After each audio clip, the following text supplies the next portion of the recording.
एक महिला अपने पति और अपने बच्चों को खाना देने के बाद सोने के लिए चली जाती है।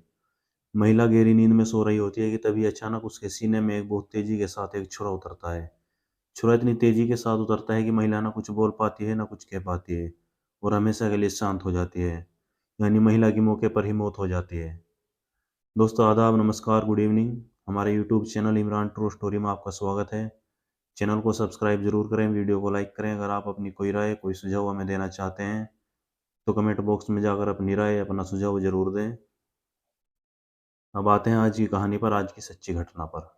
आज हम आपको जो सच्ची घटना सुनाने जा रहे हैं, सच्ची घटना है उत्तर प्रदेश का एक ज़िला पड़ता है मेरठ। और इसी मेरठ ज़िले में एक इलाका पड़ता है लिसाड़। और इसी इसी लिसाड़ इलाके में एक परिवार रहता है जिसमें इसरार, इसरार की पत्नी और 2 बच्चे। इसरार अचानक एक दिन 20 अक्टूबर 2023 को पुलिस स्टेशन जाता है और पुलिस वालों से कहता है कि साहब वे कत्ल करके आया है। उसने एक मर्डर किया है और किसी और का नहीं बल्कि अपनी ही पत्नी की हत्या की है। और इसी बीच इसरार एक छुरा निकालता है और निकाल कर पुलिस वालों के सामने रख देता है।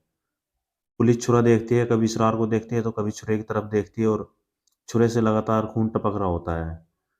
अब पुलिस की एक टीम आनन फानन में फौरन इसरार के घर जाती है और वहां जाकर देखती है कि इसरार की पत्नी इसरार की पत्नी की लाश खून से लथपथ हुई उसके घर में पड़ी हुई है। आसपास लोगों की भीड़ लगी हुई है। पुलिस वाले भीड़ को इधर उधर करते हैं, उसके शव को अपने कब्जे में लेते हैं। अब शव कब्जे में लेने के बाद पुलिस वाले उस डेड बॉडी को पोस्टमार्टम के लिए भिजवा देते हैं। उधर पुलिस जब इस बारे में इसरार से पूछताछ करती है कि आखिर उसने अपनी पत्नी की हत्या क्यों की है, उसकी वजह, उसका कारण क्या है, तो इसरार बताता है कि आज से ठीक 35 साल पहले उसकी शादी होती है। शादी होने के बाद धीरे धीरे वक्त गुजरता है, धीरे धीरे समय बीतता है। 2 लड़के होते हैं जिसमें बड़े लड़के की शादी कर दी जाती है और छोटा लड़का भी पढ़ाई कर रहा होता है। अब धीरे धीरे इसरार के पास दौलत और शोहरत सब कुछ होता है, लेकिन तभी 35 साल के बाद अचानक उन दोनों के बीच में एक चीज आती है और वो होता है शक। इसरार अचानक से अपनी पत्नी पर शक करने लगता है कि वह किसी और के साथ अफेयर है, उसकी पत्नी का किसी और के साथ अफेयर चल रहा है। और इस बात को लेकर दोनों में आपस में झगड़ा होने लगता है। बात बात पर हर रोज दोनों झगड़ने लगते हैं। तभी शक इतना बढ़ जाता है कि अचानक एक दिन इसरार अपनी पत्नी की हत्या कर देता है और हत्या करने के बाद सीधा पुलिस स्टेशन जाता है और आत्मसमर्पण कर लेता है।